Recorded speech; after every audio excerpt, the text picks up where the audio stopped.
Welcome back mga kaaltab. Ito na naman po ang inyong lingkod, si Mr. Destiny.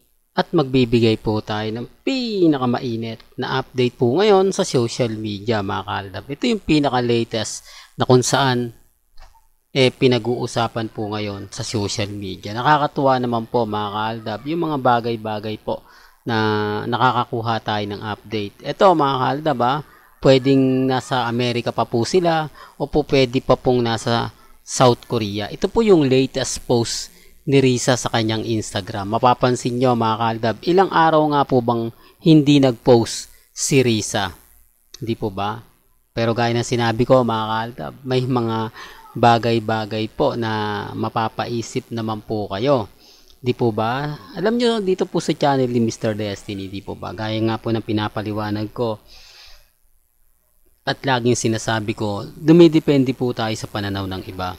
Dumidepende po tayo sa mga nababasa lang po natin, sa mga nakikita lang po natin. Bagkus maraming kumakalat na keso ganito, keso ganon, okay lang po yun. Ang sa akin lang naman po, update lang naman yung binabato ko. Update lang naman po yung mga pinapaliwanag ko. Depende na lang po yan sa mga magre-react at sa mga magkokomento, sa mga magsasabing nasa Pilipinas na si Alden at si Maine, si Alden, si Risa at si Mama Ten. Okay lang naman po. Hindi po ba? At least ako hindi ako nawawala ng update. At least ako may mga posts ako kung ipinapakita po sa inyo. May mga kaganapan. Hindi po ba? Dito sa mga photos talagang parang bitin eh.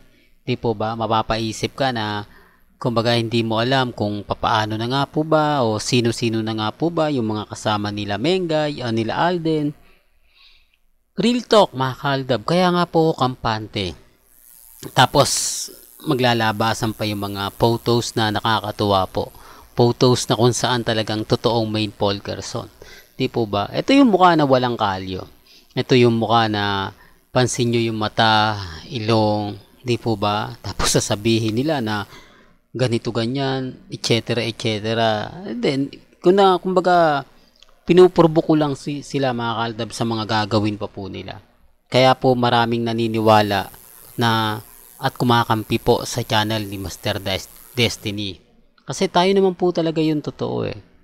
Hindi po ba? Ito mga kaldab, huling-huli. Kuhang-kuha po ang singsing na suot ni Maine Polkerson. Hindi po ba? O, kayo na po bahala mag-react dyan. Bakit dalawa ang singsing na suot ni Maine Polkerson na sinasabi pong isa lang? Di po ba? Kaya nga po ako kampante pa rin sa mga ayaw maniwala, sa mga nagsasabi na hindi yan ang bigay na singsing ni Alden Richards. Fake news yan. Po ba? Wala naman pong problema. Kumbaga ako hindi naman po tayo mamimilit.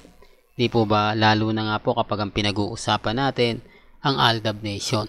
Hindi po tayo namimilit sa mga sinasabi at mga komento po nila.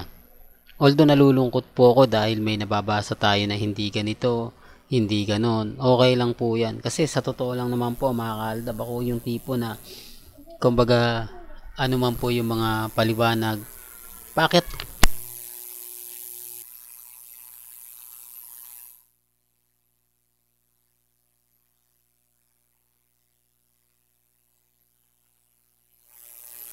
Mr. Destiny hindi po nagpapatinag?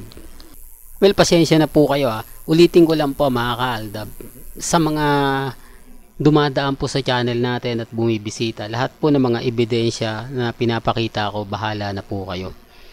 Pero bago nga po natin ituloy itong magandang update natin, kung bago ka lang sa channel na to at isa kang true-blooded Aldab Nation na nagmamahal kina Mengay at Tisoy, tama po ang channel na pinuntahan mo, kaya consider na po kitang bagong subscriber. At huwag mong kalimutang i-share ang mga video po natin sa mga mami, sa mga titas at sa mga sinyon. Remind ko lang po ako po, tayo po sa channel po nito, lahat po ng mga sigalot, lahat po ng mga komento na napapakinggan po ninyo, nababasa ninyo, hindi po ito gawa-gawa lang, hindi po ito kumbaga ini-edit ko, lahat po galing po mismo kila Mengay at Tisoy. Kaya nga sabi ko sa inyo, kalmado at kampante po ako Hindi po tayo nag-i-edit para lang makakuha ng simpatya, para lang masabi na tayo updated, sila hindi. Kasi magbibigay, ito yung kumbaga kagandahan po kay Alden na itinuturo nga po sa kanya ni Madam Sharon Cuneta. Kung updated po kayo sa Family 2 ng mga live ni Alden Richards, ni Sharon Cuneta, alam nyo agad yung pinupunto ko. Alam to ng mga Alden fanatics. Ba? Pero yung mga main fanatics, hindi po nila alam to kasi hindi naman po nila pinanonood eh. Yung mga galit kay Alden, yung mga galit kay Mengay, matik yan, hindi po nila yan alam. Real talk mga kaaldab. Kaya nga po sabi ko sa inyo, kalmado lang tayo. Kasi hindi po talaga nila man talaga alam ang buong kwento. Si Sharon Cuneta, nagsasabi siya kay Alden na huwag mong kakalimutan ng mga fans. Pag ayaw mong hindi ka nagpo-post, kailangan magbibigay ka ng update. Di po ba? Kita nyo naman po napakasipag na magbigay ng update ni Alden. Dati-rate, kumbaga hindi siya gaano. Pero ngayon, kita nyo naman po. Ito yung ebidensya at resibo kung gaano po tayo ka-updated. Ito yung ebidensya at resibo na si Mr. Destiny 101% po. Lagi tayo nag-aabang. Kaya hindi nila po pwedeng sabihin, ako si Mr. Destiny pala nagbabalita. Fake news yan. Lahat ng sinasabi niya walang katotohanan. Lahat ng mga sinasabi niyan hindi totoo. Di po ba? Tapos sasabihin nila na nako, ganto ganyan Mr. Destiny, lahat ng mga paliwanag mo hindi totoo. Lahat ng mga komento mo walang katotohanan. Okay lang po. Ang importante lang naman po mga kaaldab, kung ano po yung mga nababasa ninyo, napapakinggan ninyo, napapanood, relax lang.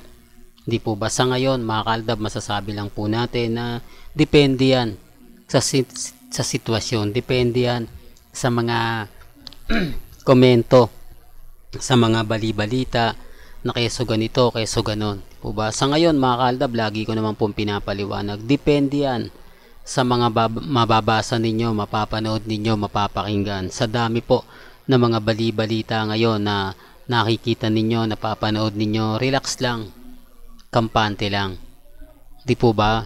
Tapos sasabihin nila na gumagawa lang daw tayo ng issue, gumagawa lang daw tayo ng mga ganto ganyan. Remind ko lang po sa inyo, sigurado 101% tayo na pupunta nga po talaga si Alden Richards sa South Korea. Hindi man po ngayon, hindi man bukas, yan po yung aabangan po ninyo. Real talk mga kaaldab. Kaya nga po kalmado lang, kampante. Once na mag-post si Alden Richards, once na magbigay ng update si Maine Polkerson, matik na yan. Hindi nila po pwedeng sabihin na hindi totoo yung sinasabi natin. Hindi nila pwedeng sabihin na nako, puro fake news lang yung mga nababalitaan nyo. Hindi nila pwedeng sabihin yan. Real talk mga kaaldab, kasi alam po natin yung totoo. Alam po natin yung mga kaganapan. Alam po natin kung ano yung sinasabi ng iba at pahayag ng iba. Di po ba? Sinasabi ko lang po ito sa mga taong nagtatanong. Kaya nga po mga kaaldab talagang natatawa po ako. Remind ko lang po sa dumadaan po at mga bumibisita. Kalmado lang po kayo. Pasensya na po kayo kung bakit paulit-ulit po ang mga sinasabi ni Mr. Destiny. May para lang klaro. Para lang po magising po yung iba, magkomento po yung iba. Di po ba? Basta kung gusto nyo lang po ng mga latest, mga pinag-uusapan about nga po sa singsing, sa kasal, sa mga issue, sa mga kaganapan, kung totoo nga po o hindi, dito lang po kayo. Pag may nabalitaan po kayong hindi maganda, hindi kaaya-aya, lalo na po pagdating sa Instagram, sa Twitter, sa Facebook, hindi po tayo magpapahuli. Although sasabihin nila ngayon na ganito, although sasabihin nila ganon, pero kalmado pa rin po kayo. Maging matatag, maging kampante, huwag po kayong padadala sa mga balita po nila. Di po ba, pag mayroon po kayong hindi maganda na balitaan, agad-agad punta po kayo dito po sa channel ni Mr. Destiny. Siyempre, pag-uusapan naman po natin yan. Lahat-lahat na mga gusto nyo pong malaman ngayong bakasyon ng pamilya Mendoza at pamilya Polkerson sa South Korea. Well, hanggang dito na lang po ang ating latest updates. Kaya kung gusto nyo pa po ng pinaka-latest at mainit na update, tutok lang po kayo dito po sa channel ni Mr. Destiny. para updated po kayo sa mga latest at sa mga bagong video po na ilalabas po natin maya maya lang. Hanggang sa muli, salamat po sa panonood at pakikinig.